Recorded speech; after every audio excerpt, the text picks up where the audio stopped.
शेतकरी मित्रांनो नमस्ते। या ठिकाणी तुम्ही पाहू शकता रेड लेडी 786 या वाहनाची ही रोपे आहेत। मार्केटमध्ये ही व्हरायटी गेल्या 20 वर्षापासून आपल्या सेवेत आहे। या व्हरायटीचं वैशिष्ट्य म्हणजे प्रचंड मोठ्या प्रमाणात आपल्याला उत्पन्न देते। फळाची किपिंग क्वालिटी अतिशय चांगली आहे। ॲव्हरेज चांगल्या पद्धतीने आपल्याला शेतकरी मित्रांना भेटून जाते। मार्केटमध्ये शेतकऱ्यांना 15 नंबर बरोबरच या व्हरायटीची मागणी मोठ्या प्रमाणात असते।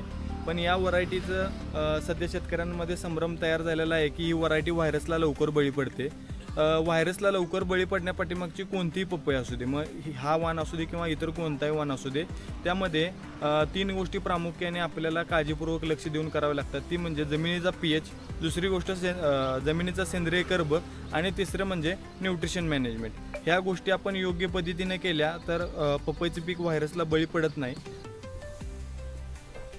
शेतकरी मित्रांनो 786 म्हणजे रेड लेडी 786 ह्या वाहनाची निवड करत असताना सगळ्यात महत्त्वाचा प्रॉब्लेम हा होत आहे की भरपूर शेतकऱ्यांना डुप्लिकेट बियाणं म्हणजे भेसळयुक्त बियाणं मोठ्या प्रमाणात मिळत आहे आणि भेसळयुक्त बियाणं मोठ्या प्रमाणात व्हायरसवर जात आहेत ते प्लॉट।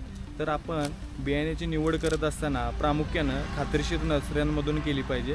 दुसरी गोष्ट म्हणजे बियाण्याची निवड करत असताना किंवा 786 या व्हरायटीचा प्लॉट आपण लावणार आहे हे ठरवल्यानंतर आपण स्वतः बियाण्याची खरेदी करून नर्सऱ्यांमधून रोपं तयार करून घेतली पाहिजेत। आणि त्याचबरोबर रोपं आपण खरेदी करत असताना ज्या त्या क्षेत्रावर ज्या त्या कंपनीचे जे एम्प्लॉय आहेत त्यांच्याशी आपण संपर्क केला पाहिजे।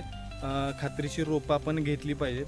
खात्रीशीर रोपं घेतल्यानंतर आपल्याला तो वाण कमी प्रमाणात व्हायरसला बळी पडलेला तिथं दिसून येतो। तसंच त्याबरोबर आपल्याला त्या वाणापासून चांगलं उत्पन्नही मिळू शकतं।